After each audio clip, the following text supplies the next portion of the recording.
Welcome back friends to my YouTube channel click study. दोस्तों आज फिर से स्वागत है मेरे चैनल में जिसका नाम है क्लिक स्टडी। और मैं आज आप लोगों के लिए फिर से मैं प्राचीन इतिहास का MCQ क्वेश्चंस लेके आया हूं। और इसमें भी मैं आपको प्राचीन इतिहास यानी एंशिएंट हिस्ट्री से 50 क्वेश्चंस का MCQ कराने वाला हूं। ये पहले वीडियो का जस्ट बाद वाला वीडियो है। पहला वीडियो सीरीज 01 था और ये सीरीज 02 है। जैसा कि आप स्क्रीन से देख सकते हैं, मैंने प्राचीन इतिहास के बीच में 02 लिखा हुआ है। तो दोस्तों इसमें मैं आपको कम से कम 200 से 250 क्वेश्चन में आपको कंप्लीट कराऊंगा जो प्राचीन इतिहास से होंगे।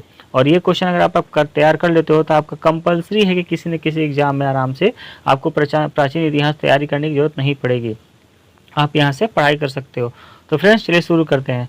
अगर शुरू करने से पहले मैं आपको बता दूं, अगर आप मेरे चैनल पर नए हो तो प्लीज़ चैनल को सब्सक्राइब कर लें और बेल आइकन को जरूर प्रेस करें जिससे मेरे आने वाली वीडियो का नोटिफिकेशन आपको मिलता रहे। तो चलिए फ्रेंड्स शुरू करते हैं। सबसे पहला क्वेश्चन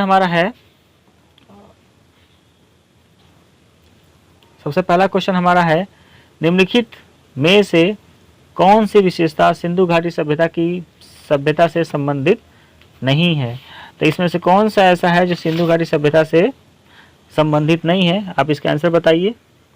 व्यावसायिक कृषि, चारागाही अर्थव्यवस्था, नगर नियोजन, व्यापार एवं उद्योग। तो आप बताइए इसमें से कौन सा है जो सिंधु घाटी सभ्यता में नहीं होता था, जल्दी बताइए इसका। तो इसका आंसर क्या हो जाएगा, बी, चारागाही अर्थव्यवस्था। ओके, चलिए नेक्स्ट क्वेश्चन। सिंधु घाटी सभ्यता को किस काल से जोड़ा जा सकता है। अब इसको काल से भी जोड़ना है इसको। सिंधु घाटी सभ्यता को किस काल से जोड़ा जा सकता है, तो पूर्व पाषाण काल, नव पाषाण काल, परिवर्ती पाषाण काल या फिर कांस्य कला। तो इसमें से आप बताइए इसमें कौन से काल से इसको जोड़ा जा सकता है हम लोग। जो कि सिंधु घाटी सभ्यता आपके 3000 साल पुरानी है, तो उस समय कौन सा काल रहा होगा, आप गेस करिए। तो उस समय काल रहा होगा आपका कांस्य कला। नेक्स्ट क्वेश्चन नंबर 3 है, हड़प्पा संस्कृति के अवशेष स्थलों का सर्वाधिक संकेंद्रण किस नदी के तट पर मिला है। ओके, तो दोस्तों इस क्वेश्चन का आंसर सिंपल, बहुत आसान है, क्योंकि सिंधु घाटी सभ्यता का विस्तार तो किस नदी के किनारे अधिकतर है, सिंधु घाटी के। तो सिंधु नदी के बात आ जाएगी यहाँ पे, इसका आंसर कितना होगा, सिंधु के। ओके, नेक्स्ट क्वेश्चन नंबर 4 है, हड़प्पा की खुदाई में मेसोपोटामिया की मुहरें मिली हैं, ये मुहरें कैसी हैं। पहला ऑप्शन है सिंधु घाटी सभ्यता काल निर्धारण में सहायक हैं, इस बात की घोतक है कि इन दोनों सभ्यताओं के बीच व्यापार होता था। और तीसरा और सी है, इस बात का प्रमाण है कि सिंधु घाटी सभ्यता के लोग स्वयं मोहरे बनाना नहीं जानते थे। तो बताएं फ्रेंड्स इसका कौन सा आंसर सही होगा, या डी है ऑप्शन ए, केवल ए और बी। तो देखिए दोस्तों, खासकर ऐसे क्वेश्चंस में जब उपयुक्त सभी केवल डी बी सी ऐसे दे तो आपको अधिकतर वही होता है कि जो 2-3 सी बातें सही होती है। इसमें आपका आंसर नंबर डी सही होगा, केवल ए और बी। वो देख लीजिए कैसे क्या क्या है। ए है सिंधु घाटी सभ्यता के काल निर्धारण में सहायक है, और बी है इस बात का घोतक है कि इन दोनों सभ्यताओं के बीच व्यापार होता था। ओके, यानी हड़प्पा की खुदाई में मेसोपोटामिया की मुहरें मिली है। हड़प्पा और मेसोपोटामिया जो था इस समय, ठीक है, इस समय भी उसी समय की ये सभ्यता है। ओके, तो दोनों के बीच व्यापार भी होता था। अगला क्वेश्चन देखते हैं हम लोग। सिंधु घाटी सभ्यता के प्रसार क्षेत्र का आकार कैसा था। सिंधु घाटी सभ्यता जो कई देशों में फैली हुई है, भारत, पाकिस्तान, चीन, ये सब फैली हुई है, उसका आकार किस तरह का है। वृत्ताकार है, वर्गाकार है, आयताकार है या फिर त्रिभुजाकार है। बताएं फ्रेंड्स कैसा है इसका। तो ये है त्रिभुजाकार आपका। ओके, नेक्स्ट, हड़प्पा सभ्यता के लोग संभवतः इस्तेमाल करते थे, क्या इस्तेमाल करते थे अधिकतर वो। पहला ऑप्शन पत्थर का हल फाल, लकड़ी का हल फाल, जिसको फाल बोला जाता था, लोहे का हल यानी फाल, उपयुक्त में से कोई नहीं। तब बताइए किस चीज़ का यूज़ करते थे ये लोग। तो ये करते थे आपका लकड़ी के हल का यानी फाल का। ओके, नेक्स्ट, सिंधु घाटी सभ्यता के स्थानों की खुदाई में मिले अवशेषों पर से पता लगता है कि सिंधु घाटी सभ्यता में जो खुदाई हुई थी उसमें से अवशेष जो मिले हैं उनसे क्या पता लगता है कि पहला ऑप्शन है इनके मकान 2 मंजिले थे, या इनके मकान एक मंजिले थे, या हर मकान में आंगन, स्नानागार और रसोई होती थी। तो इसमें क्या होता था?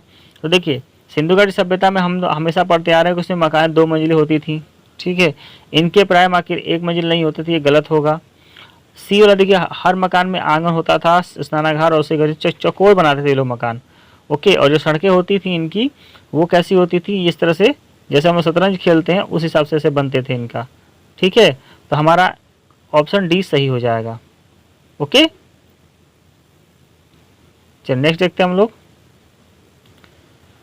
निम्नलिखित में से माफ करिएगा, निम्नलिखित में से कौन सा कथन सही है? अब बताइए इसमें से कौन सा कथन सही होगा?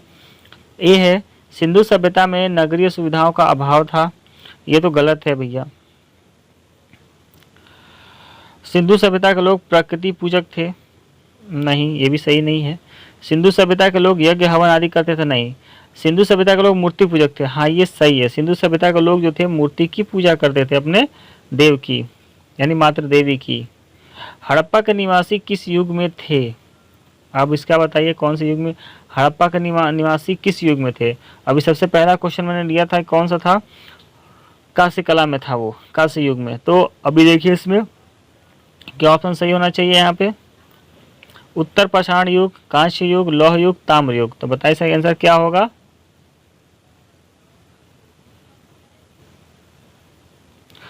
ताम्र पाषाण युग। ओके, चलिए नेक्स्ट। सिंधु घाटी सभ्यता के काल निर्धारण में सबसे विश्वसनीय और महत्वपूर्ण है क्या? विशाल सार्वजनिक स्नानागार, ओके, कांसे की बनी नर्तक की मूर्तियां, और सी है हड़प्पा की खुदाई में मिली मेसोपोटामिया की मुहरें, और मिट्टी के सुंदर बर्तन। इसमें कौन सही होना चाहिए? तो हमारा आंसर नंबर सी सही होगा कि हड़प्पा की खुदाई में जो मेसोपोटामिया की मोहरें मिली हैं, उससे यह विश्वास हो जाता है कि उसका निर्धारण करना सही है, एकदम सटीक उसका निर्धारण हुआ। और मेसोपोटामिया की मोहरें मिलने से यह भी पता चलता है कि मेसोपोटामिया से हड़प्पा सभ्यता के लोगों के बीच क्या होता था? व्यापार। अगला क्वेश्चन देखिए, क्वेश्चन नंबर 11 है, हड़प्पा सभ्यता के लोग किस पशु से परिचित नहीं थे? अब देखिए, हड़प्पा सभ्यता के जो लोग थे कौन से पशु के बारे में नहीं जानते थे? जैसे पहला ऑप्शन है दरियाई घोड़ा, दूसरा है गैंडा, तीसरा है सांड, और चौथा है ऊंट। तो बताइए फिर इसमें से कौन सा सही होगा? इसमें से आपका सही होगा दरियाई घोड़ा, क्योंकि वो दरियाई घोड़ा के बारे में वो लोग नहीं जानते थे। नेक्स्ट, मोहनजोदाड़ो में मिली एक बड़ी इमारत के भगवनाशेष को विद्वान अन्नागार मानते हैं, यानी अन्न रखने का भंडार मानते हैं। ओके, वो क्या था? तो कच्ची ईंटों का बना था, धूप में सुखाए गए ईंटों का बना था, पक्की ईंटों का बना था, या पत्थर के टुकड़ों का बना था। तो कौन सा इसमें सही होगा? देखिए, मोहनजोदाड़ो या सिंधु सभ्यता में मोहनजोदाड़ो में आपको जो मिले थे शासनागार सब ईंट का बना हुआ था। ठीक है, तो ये क्या किस चीज़ का बना रहेगा? पक्की ईंटों का बना हुआ था, यानी ऑप्शन नंबर सी सही है। 13 नंबर देखते हैं हम लोग। सिंधु सभ्यता के लोग विश्व की तत्समकालीन सभ्यताओं में से किन बातों में आगे थे? बताइए आप इसका आंसर। कपास की खेती में, उत्तम नगर आयोजन में, या पक्की ईंटों का प्रचुर प्रयोग में? सही बात है, कपास की खेती वो करते ही थे, और नगर का आयोजन अच्छे से कर लेते थे वो लोग, बढ़िया सा नगर बना रखे थे, और पक्की ईंटों का भी घर बनता था। तो ये ऑप्शन नंबर हमारा डी सही हो जाएगा, यानी ए बी सी तीनों सही है। 14 नंबर देखते हैं हम लोग। हड़प्पा वासी किस फसल से अनभिज्ञ थे? मतलब उनको किस फसल के बारे में ज्ञान नहीं था? तो बताइए इसका फ्रेंड्स क्या होगा? कौन सा फसल के बारे में उनका ज्ञान नहीं था? गेहूँ, जौ, राई या गन्ना? बताइए। तो इसका फ्रेंड्स आंसर हो जाएगा गन्ना। Next, question number 15। सिंधु घाटी सभ्यता के लोग नाना प्रकार की सब्जियां, अन्न तथा फलों का उपयोग करते थे। मुख्य रूप से वे हैं, क्या कहलाते थे मुख्य रूप से? वो जैसे जो नाना प्रकार के सब्जियां, अन्न तथा फलों का प्रयोग करते थे, मतलब ना शाकाहारी। ठीक है, तो उनको क्या कहा जाता था? निरामिष भोजी थे, सामिष भोजी थे, निरामिष तथा सामिष दोनों का सेवन करते थे। ओके, या केवल फल और दूध लेते थे? बताइए। ये हो जाएगा आपका निरामिष तथा सामिष दोनों का सेवन करते थे, सी। क्वेश्चन नंबर 16 देखते हैं। सिंधु घाटी सभ्यता से संबद्ध लोगों के मनोरंजन का मुख्य साधन क्या था? 4 ऑप्शन है। सिंधु घाटी सभ्यता के लोग जो थे अपने मनोरंजन के लिए क्या करते थे वो लोग, बताएं। ऑप्शन नंबर ए है रथों की दौड़ तथा शिकार, नृत्य और गायन तथा पासे चौपड़ खेलने में उनकी रुचि थी, बैलों की लड़ाई देखना या धूर्त कीड़ा। अब बताएं इन 4 ऑप्शन में से कौन सा ऑप्शन सही होगा आपका? तो हमारा कौन सही ऑप्शन होगा? हमारा नृत्य और गायन में वो लोग मशगूल रहते थे, नृत्य गायन वो ज़्यादा देखते थे। ओके, चलिए नेक्स्ट क्वेश्चन देखते हैं। सिंधु घाटी सभ्यता के लोग, अब इनके बारे में डिस्क्रिप्शन पूछ रहा है भैया कि क्या थे। पहला ऑप्शन है सूती, ऊनी तथा रेशमी वस्त्रों का निर्माण करना जानते थे। अच्छा, उसके अलावा सूती तथा ऊनी वस्त्र बनाना जानते थे। उसके बाद केवल सूती वस्त्र बनाना जानते थे या दिगंबर रहते थे। दिगंबर का मतलब होता है कि वो बिना कपड़ों के रहते थे। तो इसका सही आंसर क्या हो जाएगा हमारा? सूती तथा ऊनी वस्त्र बनाना जानते थे, यानी option number B. Question number 18 है। सिंधु घाटी सभ्यता के लोग लगभग सभी स्थानों पर दुर्ग के अवशेष प्राप्त हुए हैं। ओके, निम्नलिखित में से किस स्थान पर दुर्ग का अवशेष नहीं मिला? मतलब सिंधु घाटी सभ्यता में हर जगह, लगभग हर जगह दुर्ग का अवशेष प्राप्त हुआ, वहाँ दुर्ग बना हुआ था। लेकिन ऐसा भी जगह है जहाँ पर किसी भी दुर्ग का स्थान मतलब अवशेष नहीं मिला है। ओके, तो इसमें से कौन सा ऑप्शन होगा? रोपड़, कोटदीजा, चंदहुड़ो, कालीबंगा। बताएं इसका कहाँ क्या आंसर होगा? कहाँ पे दुर्ग का अवशेष नहीं मिला है? तो ये आपका आंसर होगा कालीबंगा। Question number 19। मोहनजोदड़ो की खुदाई से पता चला है कि तत्कालीन मकान, मोहनजोदड़ो में जो खुदाई हुआ उससे क्या पता चला कि तत्कालीन मकान जो थे कैसे बने हुए थे? पक्की ईंटों से बने हुए थे, कच्ची ईंटों से बने हुए थे, लकड़ी से बनाए गए थे या पत्थर से बनाए जाते थे। ओके, तो सिंपली दोस्तों अभी हम पिछले क्वेश्चन में पढ़ चुके हैं कि जो घर बनते थे किसके बनते थे? पक्की ईंटों के बने होते थे। तो मोहनजोदड़ो में जो घरें मिली हैं किसकी बनी है? पक्की ईंटों की बनी हुई हैं। ओके, चलिए नेक्स्ट क्वेश्चन देखते हैं। Question number 20। सिंधु घाटी सभ्यता के बारे में खनन कार्य से जो तथ्य सामने आए थे उनसे क्या पता चलता है कि वे लोग क्या थे? नगर निर्माण कला में पारंगत थे, गांवों में रहते थे, असभ्य और जंगली थे या यायावर थे, यानी घुमंतु थे, घूमते रहते थे। मतलब घुमंतु होते हैं कि एक जगह गए, कुछ दिन वहाँ रहे, वहाँ का रिसोर्स वगैरह यूज़ किया, जब वहाँ का रिसोर्स खत्म हुआ तो वहाँ से अपना बोरिया बिस्तर बांध के कहीं और चले गए, फिर वहाँ गए, फिर वहाँ रहा, फिर वहाँ से खत्म हुआ तो कहीं और चले गए। तो बताइए इसका आंसर क्या होना चाहिए हमारा? ऑप्शन नंबर ए सही होगा, नगर निर्माण कला में पारंगत थे। तो दोस्तों ये आपका प्राचीन इतिहास का MCQ चल रहा है और अभी हम लोगों ने 20 क्वेश्चन कंप्लीट कर लिया, 30 क्वेश्चन और बाकी है और मैं जल्दी जल्दी आपका सारा कंप्लीट करा दूंगा इसको। ओके, तो वीडियो को ध्यान से देखें और वीडियो को लाइक ज़रूर करें और शेयर करना ना भूलें और सब्सक्राइब तो ज़रूर करें आप। तो क्वेश्चन नंबर 21 यानी 21 नंबर देखते हैं हम लोग। सिंधु घाटी सभ्यता के लोग शायद मुख्य रूप से किसकी पूजा करते? वेट अ मिनट, इस क्वेश्चन को हम लोग देख लेते हैं। वृक्षों की पूजा करते थे, मूर्ति पूजा करते थे, बादलों के रूप में इंद्र की पूजा करते थे या पर्वतों की पूजा करते थे? तो ये किसकी पूजा करते थे? मूर्ति पूजा करते थे, क्योंकि अभी हमने बताया कि वो सिंधु घाटी सभ्यता के लोग या मोहनजोदड़ो के लोग क्या करते थे? माता देवी की पूजा करते थे। ओके, चलिए नेक्स्ट क्वेश्चन देखते हैं हम लोग।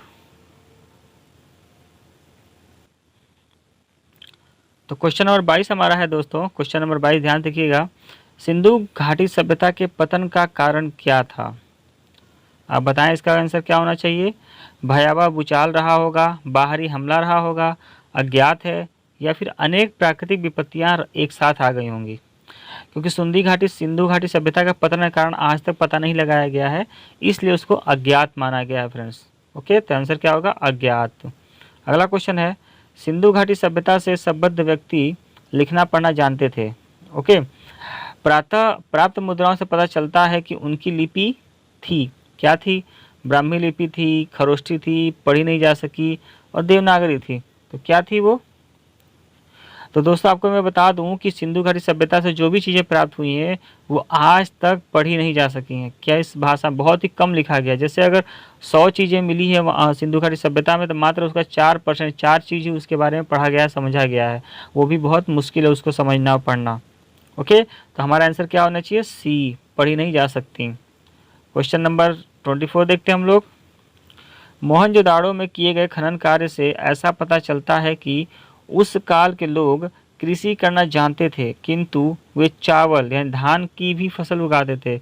इसमें कुछ पुरातत्ववेदों को संदेह है। यह संदेह किसका है? चार ऑप्शन नाम दिए गए हैं, कौन से पुरातत्व का है? डॉक्टर रमेश चंद्र मजुमदार ने, डॉक्टर प्रभुदयाल अग्निहोत्री ने व्यक्त किया है, डॉक्टर आर एस शर्मा ने व्यक्त किया है, या फिर डॉक्टर ए एल बाशम ने किया है। तो किन्होंने किया है, यह बता सकते हैं आप? यस, ठीक है दोस्तों, तो इसका मैं आंसर आपको बताता हूँ। इसका आंसर होगा डॉक्टर ए एल बाशम ने किया है।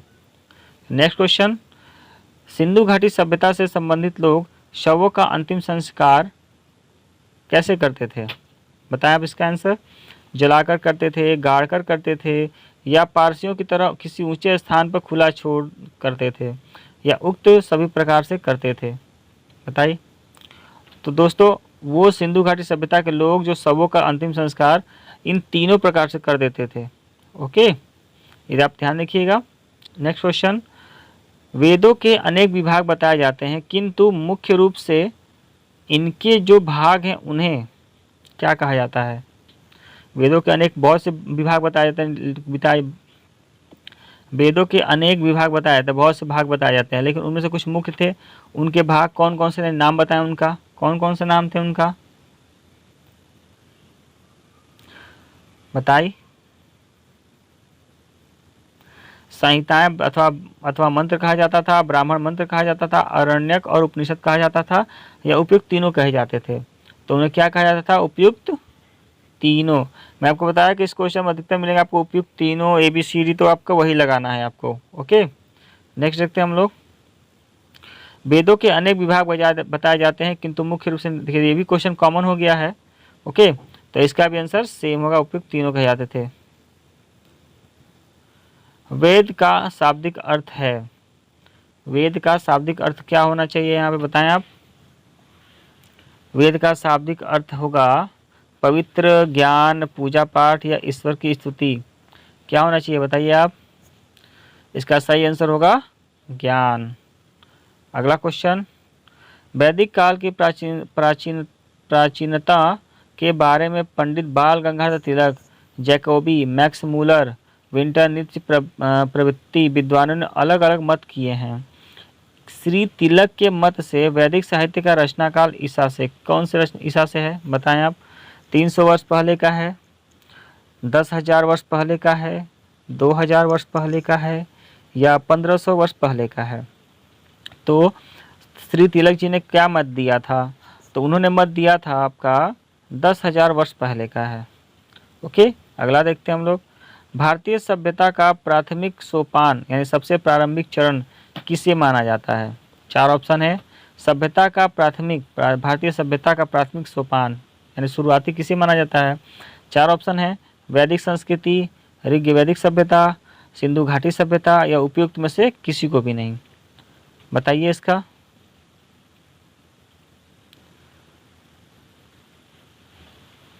ये हो जाएगा आपका सिंधु घाटी सभ्यता। ओके, नेक्स्ट, सिंधु घाटी सभ्यता के किस स्थान पर डॉकयार्ड होने का आधार है? डॉकयार्ड कहाँ पर है? रोपड़ में है, मोहनजोदाड़ो में, कालीबंगा, लोथल, कहाँ पर है? तो ये हमारा किस में है? लोथल में होगा। ओके, नेक्स्ट 32 नंबर देखते हैं। सिंधु घाटी सभ्यता की लिपि क्या थी? दाईं से बाईं ओर लिखी जाती थी, बाईं ओर से दाईं ओर लिखी जाती थी, या एक लाइन में दाहिने से बाएं और दूसरी लाइन में बाएं से दाएं लिखी जाती थी, या चौथा लंबवत ऊपर से नीचे लिखी जाती थी? कौन सा था इसमें? तो इसका था ऑप्शन नंबर सी, मतलब एक लाइन में दाएं से बाएं लिखा गया, फिर उसी को बाएं से दाएं कर दिया गया। ठीक है, ओके, अगला क्वेश्चन देखते हैं हम लोग।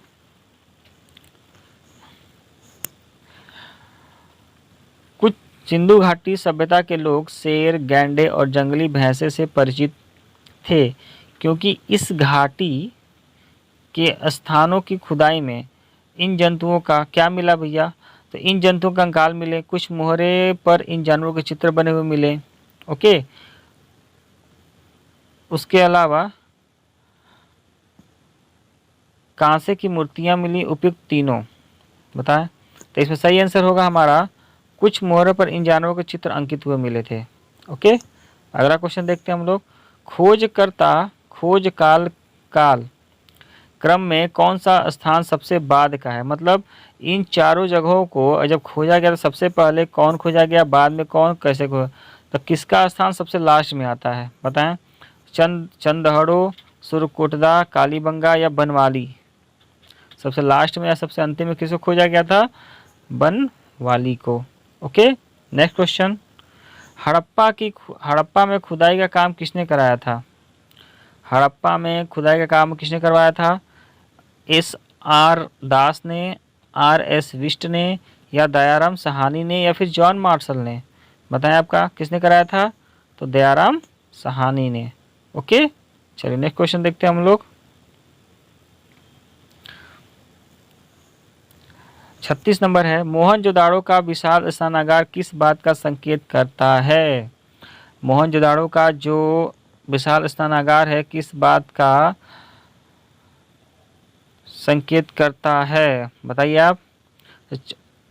ऑप्शन है इसके, जल की प्रचुर मात्रा का, स्नान की महत्ता का, निर्माण कला की श्रेष्ठता का या फिर उन्नत शहरी नगर योजना का।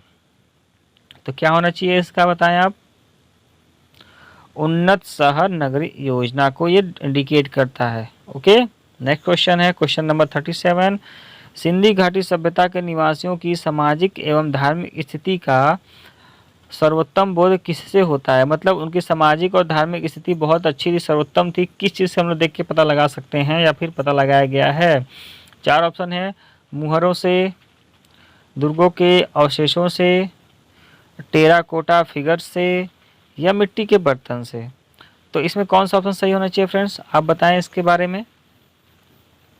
तो इसका सही आंसर होगा सी, टेराकोटा फिगर से।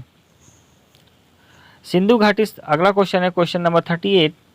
सिंधु घाटी सभ्यता के किस स्थान पर फर्शों के बनाने में सजावटी ईंटों का प्रयोग किया जाता था, कहाँ पर किया गया है, ऑप्शन बताएं आप। लोथल में, कालीबंगा, बनवाली, रोपड़, कौन सा है सही। तो ये होगा हमारा कालीबंगा में डिजाइनदार ईंटें लगाई गई हैं वहाँ पे। Question number 39। सिंधु घाटी सभ्यता के किस स्थान की खुदाई में अग्निवेदी मिली है, इन चारों जगहों में से कहाँ कहाँ अग्निवेदी मिली है, बताएं आप। चंदोहड़ो में, लोथल में या फिर कालीबंगा में या फिर बी और सी दोनों में, यानी कि लोथल कालीबंगा दोनों में, बताएं आप इसका। तो इसका सही आंसर दोस्तों हो जाएगा बी और सी, यानी लोथल और कालीबंगा में दोनों जगह अग्निवेदी मिली हुई है। क्वेश्चन नंबर 40 नंबर है, हड़प्पा सभ्यता के किस स्थान पर खुदाई में दुर्ग का कोई प्रमाण नहीं मिला है। अभी देखिए हम लोग पीछे पढ़ रहे थे कहाँ नहीं मिला है, ठीक है। तो इसका सही आंसर क्या होना चाहिए, बताइए आप। इसका सही आंसर होना चाहिए मोहनजोदाड़ो, हड़प्पा, लोथल और चंदहड़ो में से सही आंसर क्या होना चाहिए, चंदहड़ो। ओके, देखिए दोस्तों 40 क्वेश्चन कंप्लीट हो चुके हैं, 10 क्वेश्चन और बचे हुए हैं। आप ध्यान से वीडियो देखते रहिए और 10 क्वेश्चन भी जल्दी कंप्लीट हो जाएंगे, एकदम जल्दी जल्दी। तो अगला क्वेश्चन हमारा है, अपने पुरोहित के साथ विधेग माधव के पूर्व की ओर प्रवचन की कथा निम्नलिखित में से किसमें वर्णित है। उसको ध्यान से पढ़िए आप। अपने पुरोहित के साथ विदेग माधव के पूर्व की ओर प्रवचन की कथा निम्नलिखित में से किसमें वर्णित है।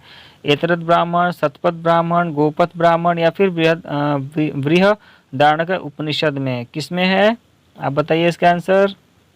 एतरत में है या कि सतपथ में, गोपथ में कि बृहद में है। तो आपका किस में आंसर है, ये सतपथ ब्राह्मण में है। Okay, answer number B. Question number 42, निम्नलिखित में से कौन सा नगर प्राक हड़प्पा व हड़प्पा सभ्यता से संबंधित है। इन चारों ऑप्शन में से कौन सा जो जगह है वो या नगर है जो हड़प्पा से संबंधित है। बनवाली, लोथल, कालीबंगा, रंगपुर। तो ये आपका बनवाली किस में है, मोहनजोदाड़ो, लोथल मोहनजोदाड़ो, कालीबंगा मोहनजोदाड़ो और बस आपका ये रंगपुर जो है आपका हड़प्पा में है। ओके, क्वेश्चन नंबर 43, निम्न में से कौन सा पशु हड़प्पा सभ्यता में नहीं पाला जाता था। तो इतने सारे पशुओं में से कौन सा पाला नहीं जाता था उस समय। तो घोड़ा, ऊंट, गाय या बकरी, चारों में से कौन सा होगा जो हड़प्पा सभ्यता में पाला नहीं जाता था।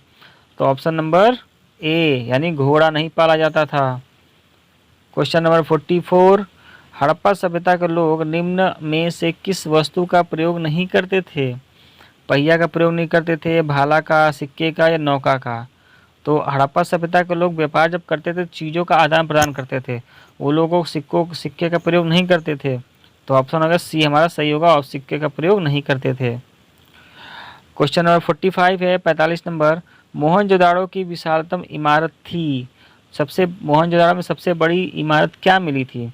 अन्नागार, महास्नानागार, सभागृह या भोजनालय? तो मोहनजोदाड़ो का सबसे फेमस है महास्नानागार, जो सबसे बड़ा था। ओके, तो इसका आंसर क्या हो जाएगा? मोहनजोदाड़ो की विशालतम इमारत महास्नानागार थी। क्वेश्चन नंबर 46, हड़प्पा सभ्यता का उत्कर्ष किस समय के पश्चात रुक गया? किस समय के पश्चात रुक गया उसका उत्कर्ष? तो ऑप्शन है 3000, 2500 या 1750 ईसा पूर्व या फिर 1900 ईसा पूर्व। इसका सही आंसर होगा 1900 ईसा पूर्व। क्वेश्चन नंबर 47, सिंधु घाटी सभ्यता की खुदाई में विशाल स्नानागार कहाँ मिला था? अब देखिए, अभी हम कुछ 2 क्वेश्चन पहले पढ़े थे हम लोग कि मोहनजोदाड़ो में क्या मिला था? विशाल महास्नानागार मिला था। सेम क्वेश्चन यहाँ पलट के दे दिया है, तो ऑप्शन हमारा आंख मूंद कर देखेंगे हम। Question answer number A, Mohenjodaro में। सिंधु घाटी की सभ्यता की खुदाई में विशाल स्नानागार कहाँ मिला था? मोहनजोदाड़ो में मिला था। ओके, क्वेश्चन नंबर 48,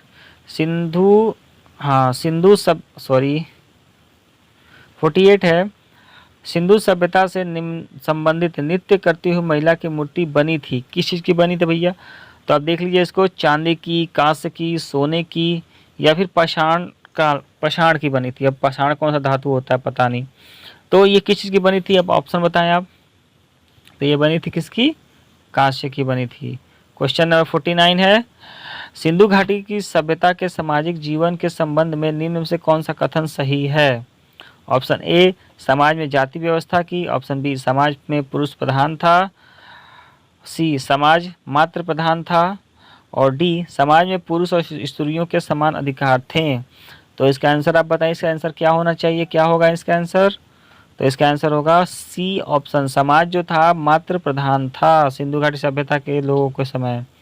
और क्वेश्चन नंबर आज का है अंतिम क्वेश्चन है, आज का अंतिम क्वेश्चन है यह, मोहनजोदाड़ो नगर की खुदाई में सबसे महत्वपूर्ण सार्वजनिक स्थान प्राप्त हुआ।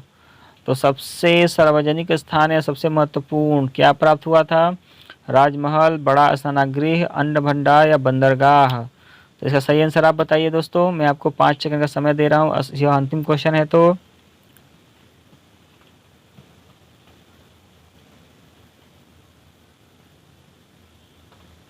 ओके फ्रेंड्स, इसका आंसर मैं आपको बताता हूँ कि मोहनजोदाड़ो नगर की खुदाई में सबसे महत्वपूर्ण सार्वजनिक स्थान क्या प्राप्त हुआ था? तो वो प्राप्त हुआ था आपका बड़ा स्नानागृह। ओके, सबसे बड़ा स्नानागृह आपको उसमें प्राप्त हुआ था मोहनजोदाड़ो खुदाई में, और ये काफ़ी फेमस है। तो दोस्तों आज की वीडियो के लिए बस इतना ही, और मैंने आपको टोटल 50 क्वेश्चन कंप्लीट कराएं।